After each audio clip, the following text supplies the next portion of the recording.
Yeah, I think that kind of ignited him a little bit. He got after it there. Was aggressive on both sides, and we need that from him. Podziemski was too comfortable last game. Much better job climbing up into him. And then switching on to Curry, he was aggressive. Same thing when Hill came in, so I think that all carried over. But, um, he bounced back on both ends, obviously. Aggressive offensively, physical defensively, and that's what you're going to need against these guys. What can you say about your team overall and how they were able to bounce back after a not so good showing in the first game? Yeah, I mean, we guarded well enough last game, like we said. Held them to 95. Today is 94. And really in the 80s with some late buckets they had. But that carried over well, and we knew if we took care of the ball, got some shots, we were going to knock some of those down. And obviously Jalen was a big part of that, but everybody else contributed as well. And guys were aggressive, so that's what it looks like. We hold a team to that. We should have comfortable wins like we have all season. And like I said, first game's out of the way. Guys got their rhythm back, got their focus, confidence, never left. But get the jitters out and have a good offensive show, and we'll be in good shape. A double-double for Alperen Sengun. What did you like about his performance, not only tonight, but just his first two games in general, and the way he's kind of imposed his will? Yeah, he's a matchup problem for teams, and they're switching all type of guys on him, kind of going after him. But he's patient, takes what they give him, and makes the right read most of the time. But we need his aggressiveness. He calms us down in the post. Like I said, we're putting him all over the court, setting pick and rolls for him, isolations at the elbow, playmaking, rebounding, obviously at a high level, but and guarding wings on the perimeter. And so, hell of a job by him in the first two games. Good carryover from what he did all season, basically. That's why he was All-Star. Ime, how did things change when Jimmy went out, and what type of things did you all do to take advantage of his absence? Yeah, obviously he's a huge part of what they do. Isolation, score, cross matches. He likes to hunt those, and so you could key in on Curry a little bit more, obviously, with him not on the court. And I think we did that for the most part. He had 5 points until the two late threes in the first half, and then scoring 20 on 6 for 15 with 6 turnovers. We got aggressive with him, went after him, and tried to make some other guys beat us, and it worked for us. What kind of conversations did you have with Jalen between games 1 and 2, and what was his mood like? How was he in practice? Did you kind of think he would be fired up going into tonight? Yeah, nothing major as far as conversation-wise. I think it was more of we had a poor offensive showing, not just him but the rest of the team. Take care of the ball, and be patient, and get guys their spacing. You'll have your attack lanes, and then be aggressive from there and make the right play. And so, he took what they gave him, getting up 18 threes. They were helping off, they were going under, and being aggressive with that. And then he goes 5 for 7 from the rest of the field with the assists and all that. And so, nothing major. We expected to bounce back for a lot of guys that didn't shoot it well, and he showed that tonight. Obviously, came out aggressive from the start, and then, like I said, the defense was a good carryover as well. What did you say? What did you see from your team when, at moments when it felt like maybe Golden State could make a run and maybe kind of cut the lead, but you always had an answer for that? You guys always responded and extended the lead. Yeah, it's just the simple things that got us there, and what hurt us in game 1. At that point you're up 20, and turnovers and threes are what are going to get them back in the game. And we have 2 quick turnovers, give up a 5-0 run with the threes, and then they get an 8-0 run. And so, exactly what we said, will help them. And so we just got to calm it down and be deliberate with what you're trying to get at that point. And I think we still went to guys in the pick and roll and the post up and drew the crowd and made the right play and then knocked those shots down. So didn't lose our composure. Got chippy at the end as well. We got to keep our composure there a little bit more, but did what we did all game and made the right read and hit the shots. Ime, we spoke about both Alp and Jalen's impact. I know it's just one game, but how much of their performance today is what this organization may have envisioned dating back to the offseason when you guys decide to invest in them for the future?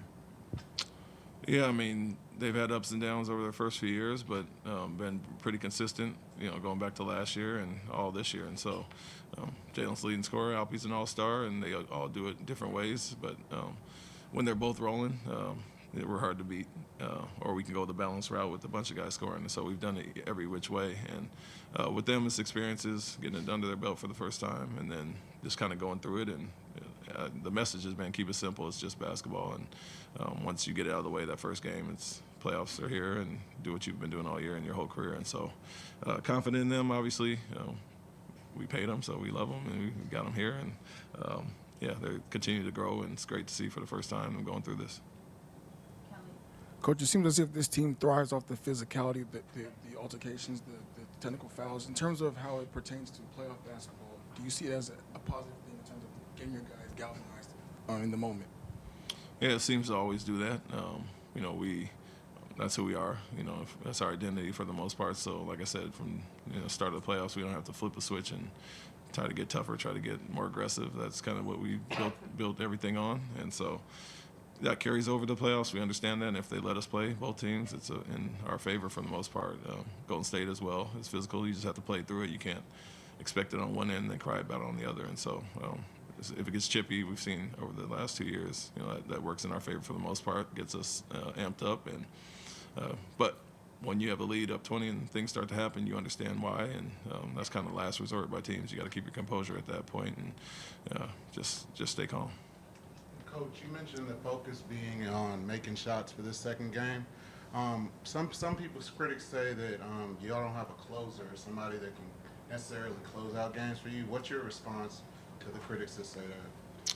Well, we've done it every which way this year. Like I said, we can do it by committee, anybody's night on a given game.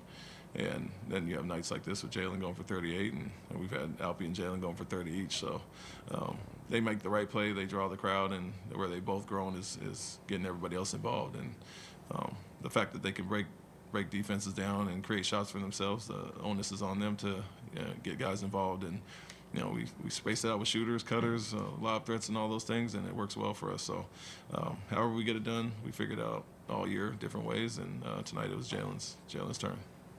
Ime, when it does get chippy like this and physical, how much do you just enjoy coaching that style of game yourself personally? Yeah, I don't mind it. It's good for us. It's who we kind of are. Minus the towel throw, you'd like to keep your composure at that point. And, told Tari that. Obviously, he's not even in the game, so he shouldn't be over there doing none of that. But, yeah, it's what we built ourselves on. Like I said, the identity, and everybody's bought into that, and makes us who we are. So I think our guys all kind of thrive on that. Just got to keep composure, especially when you have the lead. You talked a little bit about Alpy's defense earlier. Can you talk a little bit more about it? It seemed like he was showing extremely hard on the picks they were trying to set for Curry, and he was really aggressive out on the perimeter. Yeah, they're going to put him in that action, make him the last guy in the screen, and try to slip to the basket. So it's a full team defense on Curry. We don't want him to overcommit, and we're not switching with him. So the weak side has to be ready for those slips. And if someone gets cracked, he kind of saves the day there. And he's doing a good job playing off Moody, playing off Peyton and some of those guys. And Fred is doing a hell of a job on Draymond, kind of sniffing out some actions. And so it's different for him, but he's done it quite a bit this year, so he's accustomed to it. It's just you have to be even more frantic, obviously, with Curry and his shooting ability and how they're all hunting shots for him. So great job there. It takes a lot of energy to obviously go one-on-one ISOs and the things he does in the pick and roll, setting screens, but working differently on the defensive end as well, and he's done a great job. Pace of play was a major topic of discussion between game one and tonight. Just overall, how did you feel about the kind of flow of this game? It was decent. We get stops. We want to get out and run. Obviously, we took advantage of those opportunities more tonight, finished there and didn't turn it over as much. But at the same time, you have to know when to slow it down and get a quality shot, not just get in the rat race. They kind of want to play that up and down style, and we feel we can get stops and as well as get out and run or score in the half court and have that balance. And so when they did get up and down a little bit in the end of the half and the start of that fourth quarter, you could slow it down and kind of go to a specific action. And so we want to get out and run, use our athleticism as much as possible, but feel comfortable doing it the other way as well. Coach, a lot of things that won't show up in the book tonight will be what Fred VanVleet was able to do as far as keeping his composure, keeping his team's composure. How much does that mean to a team like yours, such a young team, that you have that type of veteran that can calm everything down and help them regain their composure? Yeah, it's been a constant from day one with him. Not making shots right now, but playing 42 minutes, a lot of work for a guy like him to chase, bang with Draymond Green. Like I said, sniff out those actions and switch on the guys. And then when a man goes out, he switches on to Curry, and he's picking him up full court and getting through the screens and all those things. And so that's a lot on him there, but, that's what he's up for, and kind of the leader on both ends, really, to calm us down offensively, but, bring that edge and toughness and versatility defensively. And so may not look like it, you know, with the 7 points or whatever, but obviously we got him back in when they went to zone. He's great at figuring that out, but the job he's doing defensively, you got to commend him for it. He's guarding bigger guys, chasing guys around, and you know, using his smarts and toughness for sure. Thanks, Coach. Thank you.